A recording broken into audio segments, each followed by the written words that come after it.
We got the rest of my iced coffee slowly melting. And we got all the books that I'm going to talk about right here. It is hot. But it's all good. It's summer. It's expected. Oh. Hello guys! I know it's been a little bit, but I'm finally in like a YouTube video creative mood. Sometimes I get in those funks where I just don't know what to do. So I am here to talk about my mid-year books that I have read so far. It's already July, and that's just insane. But I wanted to go over all the books that I've read so far from January to now. I think I read a total of 9 books so far this year, and I'm trying not to feel like down about it, just because it's hard when you see a lot of people on like social media read like just 9 books in 1 month. Like, what? But I'm trying not to be like that. So I am pretty proud of my progress so far. And what I like to do instead of like monthly wrap-ups, because again, I only read 2 books in a month, which is amazing. And if you're the same way, like, don't feel down on yourself. Reading is reading, and we should just be proud of ourselves for even doing that, period. I do yearly reads, so on my Bookstagram, I'm gonna put the name right here, to share my yearly reads progress, which is how I know that I've read so far 9 books this year, instead of how people make, you know, like those monthly templates to like keep track of their monthly reads. I don't like to do that, so I thought it would be fun and different to do like books that I have been reading for the year, and that's how I'm keeping track of it. I also have a Goodreads if you want to follow me there, and a Booktok. I'm going to put everything down below in the description box, but Bookstagram is my favorite, so I'm just going to leave it here again. So let's just get into this fun little video. I was going to talk about them. So I remember reading The X-Talk by Rachel Lynn Solomon, and I just thought this was okay. Like, I gave it a 3.5 out of 5 stars. If you see my nails, don't worry about them. Ghetto. I'm going to get them done before work today. So we'll talk with this hand. The X-Talk by Rachel Lynn Solomon, I gave 3.5 out of 5 stars just because I just thought it was okay. Like, it wasn't bad where I wanted to DNF it. I actually wanted to keep reading. But it is like a fake dating trope. And I just wasn't crazy about the guy in this story. His name is Dominic, and you have Shay. And they both come up basically with a podcast idea to pretend to be like a fake couple that broke up. But then it's pretty obvious where this book goes, where they, you know, start falling for each other for real and all that stuff. But I just thought it was okay. I thought she is a pretty decent writer. I was still invested in the story, but I think just Dominic made me like about it, and I think at times it became a little repetitive. But it is a decent read if you like fake dating tropes, so that's that one. And then this is what drove me crazy actually, because I had 2 like 3-star ratings back to back, and that was In 5 Years by Rebecca Searle. She's pretty well known for her other book, One Italian Summer, but I just like wasn't really into her writing. This was also another book where I like stuck it out and didn't actually want to DNF it, I think because I was hoping that it would turn out differently. But it's pretty much about this girl, her name's Dani, and she lives her life by numbers, and I guess like she has a pretty steady routine. She knows what she wants in life, her career, and she finally gets engaged to her boyfriend that she's been with for some time. But after that night of the engagement, she falls asleep and wakes up suddenly in a different apartment. It's a different guy, and all that. So then all of a sudden, when she wakes up, she's back to her present day. So she's trying to figure out, what was that dream? Was it a premonition? Is this really going to happen? But I just thought it would come out like a little bit differently. I thought it was kind of like seeing where your fate leads you, and then you making the choices whether or not you want that to happen. I don't know, but This reminded me so much of the movie Beaches with Bette Midler, so it is sad and like heartbreaking and with grief and best friends and stuff like that. But the romance is not what you expect, so it's more of a best friend story. So that's why I gave it like 3 or 3.5 stars, I don't remember, because it just wasn't the story that I wasn't expecting, and I wasn't all that fazed by her writing. So thought that was okay. This is actually a very, very, very recent read that I literally just DNF'd yesterday. I'm sorry if you don't DNF, but for me, I have so many other books that I want to, eventually read, and I just don't want to waste my time with one that I'm not really feeling. I tried giving this one a shot. I really, really did. I got up to like, I think in the 40s chapter. Yeah, I got into like the mid 40s because they're very short chapters and easy to read. But I was just really, really confused with this book. It's called The Thursday Murder Club by Richard Osman. I gave it a chance because it's more of a whodunit of a murder mystery that happened live. You have these elderly people, they live in a retirement village, and they get together every Thursday for the Thursday Murder Club to talk about like unsolved cases. So in the middle of living in the retirement village, an actual murder happens, and all of them are trying to guess who did it. So it's pretty fast in the beginning. It has the victim killed right away, and then they're trying to solve it right away. But I think what didn't do it for me was how I wasn't coming up with any like theories of my own. They just had their one suspect, their one motive. So far, I could be wrong because again, I DNF'd it, so who knows if that changed. But literally the last chapter I read, I was just like, what just happened? Like, I was very confused. There's so many characters to like kind of keep up with that I was on track with for a good while, but then I was just like, who is this person? So I don't know. If you like I didn't get that like fun whodunit where you're like trying to guess along the way, and I was already in like the 40th chapter. So I'm just like, I'm sorry, I can't do it. I literally paused my summer books so that I avoided getting in a reading slump. Like, I went from a summer book to a summer book, and then I went to this one because I was scared that if I kept up with the summer reading books, summer themed books, I can't speak, summer themed books, I would put myself in like a reading slump. So I like to change up the genre, to just avoid repetitive stories or genres. And this one, instead of doing that for me, I ended up DNFing it. So DNF books if you're just not feeling it. And if you push through, God bless you so much, because I couldn't do it. I couldn't do it anymore. But maybe you'll like this better than I did. So this is also part of a series if you are into that stuff. The last book that I read before that one was Every Summer After by Carly Fortune. I don't know how she pronounces it, but this is one of my favorite books of the year so far because, one of them. There's like multiple ones that I'm sure I have. This is literally a combination of The Summer I Turned Pretty, Love in Other Words, and People We Meet on Vacation. Now, People We Meet on Vacation is my least favorite from Emily Henry, but it only has that kind of vibe because you have Percy and Sam who grew up as best friends. They meet at the lake, just like The Summer I Turned Pretty. And there are two brothers that Percy meets, and she falls for one of them. Again, The Summer I Turned Pretty. But between Percy and Sam, which is the brother she falls for, they had a friendship breakup. I can't speak today. They lost touch with each other. I should drink more coffee, maybe that's why. Not like that helps.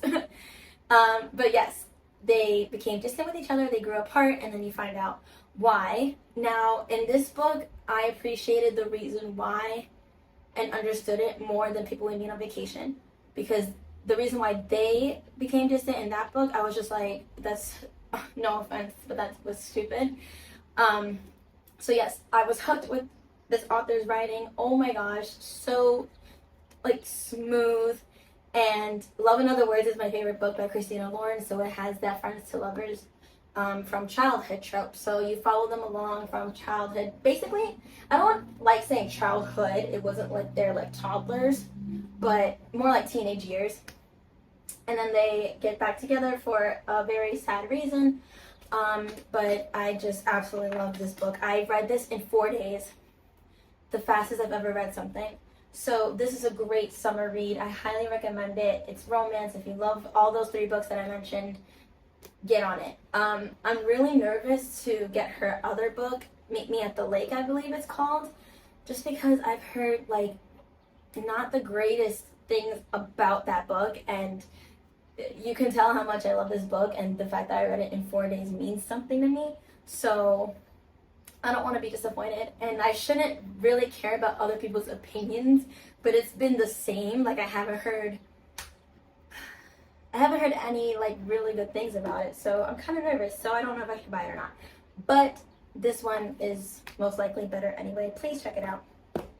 And then before that one, I read 7 Days in June by Tia Williams. If it wasn't obvious, I also gave Every Summer After, like a 4.5 stars, 4.5. And this one, I want to say I gave it a 4. I have to really remember. I'll go back and put my star rating somewhere in this video. And I still have to write my review for this book on my Bookstagram. So again, follow me there because I am better on that platform. I am more active and I post in like real life time. So 7 Days in June. This is more of a second chance romance, and I want to say that like it was, to me, kind of overhyped, but that doesn't mean I didn't like it. For me, some parts felt like too slow. For me, I was just like, that's it. But it is still a very heartbreaking story about Eva and Shane, who lost touch with each other 15 years ago. So this takes place in the midst of 7 Days in June, of them like getting back like together, their friendship, they're catching up. And more of their past is traumatizing and really, really heartbreaking. So please look up the trigger warnings if you've heard about this book and if you're thinking about reading it. Just because it has a lot of substance abuse, alcoholism, sexual abuse, mental health, anxiety, like all of those fall under the same umbrella in this story. And there is like steam in it. There's some steamy like sex scenes. But I just thought I thought it was a lot more from what people were raving so much about this book. Like, people have cried about this book. This one girl on TikTok said like this book was like, excuse my French, but like pornographic. Like, and I just didn't get that. Unless I've read senior books. I'm sorry, family who's watching. Chance romance, and if you're okay after looking up the trigger warnings, then do read this book, because it is more, for me, like all about the emotional writing and aspect of the book than like what everyone raved about the sex scenes. So give that a chance. Then I read Lie, Lie Again by Stacey Wise. This Lies, Secrets, and Revenge in this book. You know when like you haven't read a book in like forever and then you're doing the review about it. I have Sylvia, Ricky, and Embry, and it's just, you're just basically getting told about their personal lives, and they all have lies and secrets within their own. But then the crazy part happens towards the end of the book, where a body is found like dead at the bottom of their stairs, because they're all neighbors, so they live in like a complex, like apartment area. So there's a dead body found. So they do introduce that to start the story with, and then you get told what happens before, during, and then at the end. So like, this is very Big Little Lies vibes, which I didn't read the book, but I saw the show on HBO, and it was excellent. I kind of wish there was more, but I don't think there will be. So that's kind of what I got, because you have like the scene with like 3 women. They all come together with this secret. Oh my gosh, like what's gonna happen? I don't think it was as dramatic as the show, but it was still pretty fun. And like, honestly, it's pretty funny writing, especially with one character in particular. But it's pretty funny. It's dark. It's witty. I had a thought and I forgot. That's what I was gonna say. During the time that I was reading this in the midst of every chapter, I kind of forgot that the whole purpose was that something of that nature happened. Like, there's just so much drama between these women's lives and like their husbands and boyfriends or whoever that are so involved in their lives, even about like a character's career is put on the line. So you're just distracted with like other information that you kind of forgot that, oh my god, there's the whole point of this book is that there's a body found. And you get to that like towards the end. So I think I gave this 4 out of 5 because I was hooked. I kept reading it. I didn't read it as fast as every summer after, but this was a fun book to read. Lila again by Stacey Wise. Then I read Book Lovers. I finally got to it this year. It came out. Everyone was literally raving about this book because it's freaking Emily Henry, the queen of romance, or small town romance. She really is.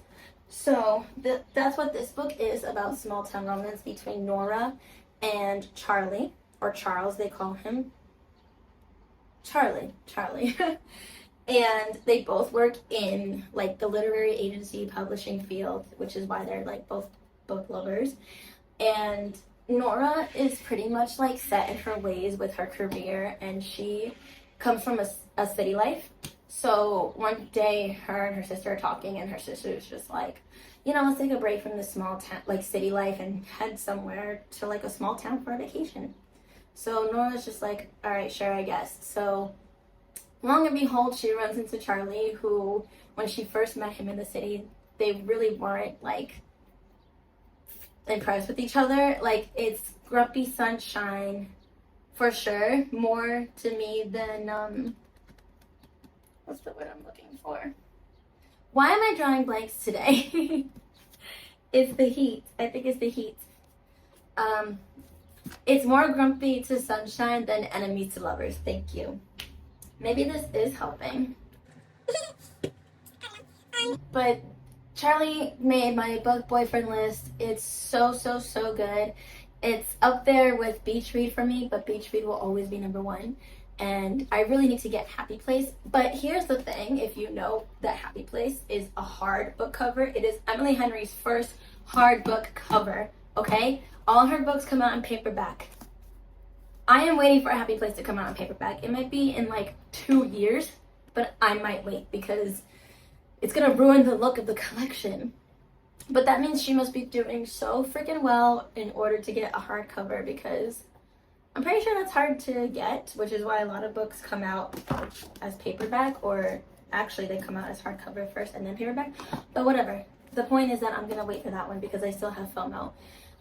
But she is the queen of small town romance. I liked this book. I believe I gave it 5 stars.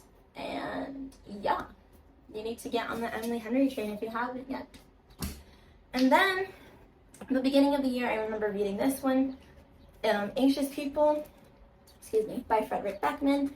I enjoyed this book so much. This was a 5-star rating for me, and it's because his writing is so emotionally well done. It is so beautiful. It's relatable. It's witty. It's funny. It's like all the emotions you can think of. It's sad. This deals with mental health and suicide, so trigger warnings for that one too. But he pretty much like draws and connects a story together about these characters who are in an accidental hostage situation, and you're just getting to know the characters. I love the way that it's written out. Some of it made me feel like I was reading a play. Like, you see, like, some chapters are just like that, or others are just regular chapters, but the dialogue is super funny. The story is just told so well. It's very well done, the way he just draws and connects everything together. I don't know what that was. But this made me want to buy his other book, A Man Called Ove, O-V-E. And I'm going to read that one and watch the movie with my man, Tom Hanks. I did watch the show on Netflix, and they did a pretty well adaptation from the book. And I forgot that it actually like takes place Switzerland. I forget, but I know the show is in that language, but they have subtitles, so check this out. Then I read Under the Whispering Door by TJ Klune. I think I gave this 4 or 4.5. I know it definitely wasn't 5 and it definitely wasn't under 4. But it's because I loved House in the Cerulean Sea so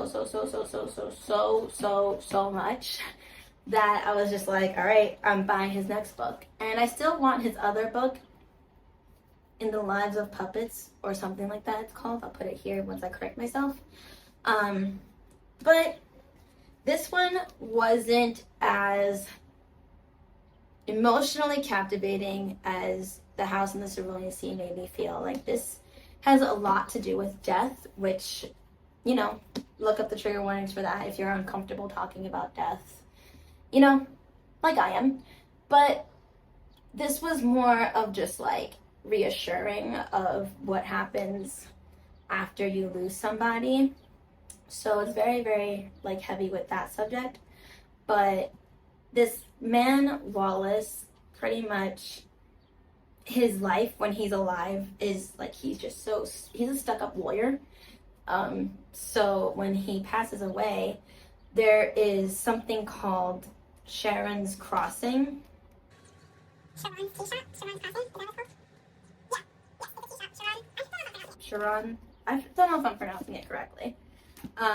But this Reaper pretty much meets him as he is watching himself, like an out-of-body experience, at his own funeral. And this is the place, the tea shop, where they take souls before they cross over, pretty much. So it's more of like, you know, the lesson of being super, super grateful for the life that you have. Take each day by day, take it day by day.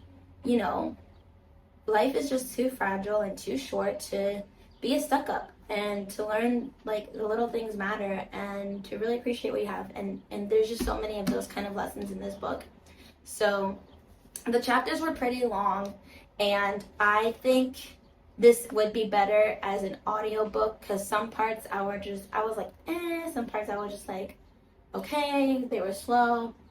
But he pretty much has a week to like see what he has to do before he crosses over. And that part of the book where you're taught that he only has the week kind of took too long. The beginning and middle, he's like still learning how to even process what's happening to him and who these people are that he meets. So it's different. So I didn't hate it. I liked it. But House in the Cerulean Sea was so much better for me. But I still recommend TJ Klune because he does have a way of like just making you feel reassured and breathless with his writing. This one kind of disappointed me with that, because his other book, I have so many quotes in my phone that I absolutely loved, and I didn't really save any from here just because they were kind of cliched or generic, but that doesn't mean it wasn't beautiful. So I would suggest this, you know, if you're okay with reading long chapters in the physical book form or the audiobook. Maybe it'll mean something a lot more than it already does. I gave it to someone to borrow. But that's called The Hunting Party by Lucy Foley.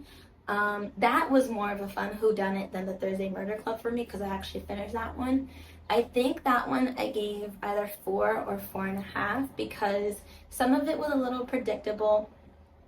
But at least it made me feel as a reader that, oh my god, I want to keep reading so that I want to see if my theories were right.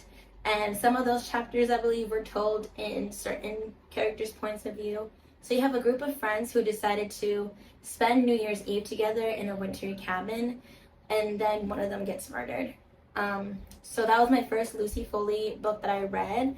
I keep hearing like mixed things about the guest list. I heard that one was really good. I heard it was okay. I'm gonna try giving that a chance whenever I buy it. But that one I did enjoy. And the next book I didn't read yet, but I wanted to share with you what I am going to read. This is the next book I'm going to read because it's making up lost time for the Thursday Murder Club that I DNF'd. I'm going to go back into my summer books, and it's called The Roughest Draft by Emily Wibberley.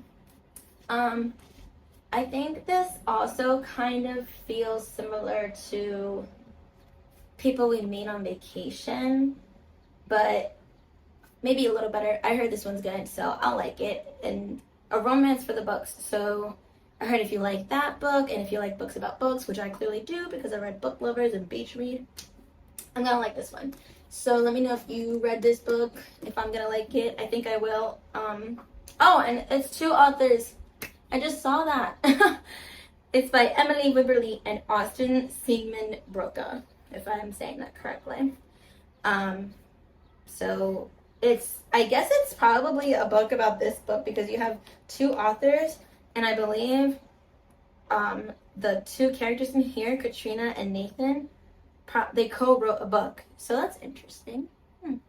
Anyway, I'm gonna start that one pretty soon, and I'm excited to get back into my summer themed books because I love summer themed books, and I'm just gonna stick with that genre for the rest of summer because giving another genre another chance didn't work out for me. But that's pretty much it for this video. Let me know if you guys read any of these books or what you're reading this summer. I am going to eat before I head to my nail appointment, and then I have work today. So it feels good being back on your screens for the time being. So I'm gonna get going. But I hope you have a great rest of your day. If I didn't say it in the beginning, I'm so sorry. Happy day that ends in Y.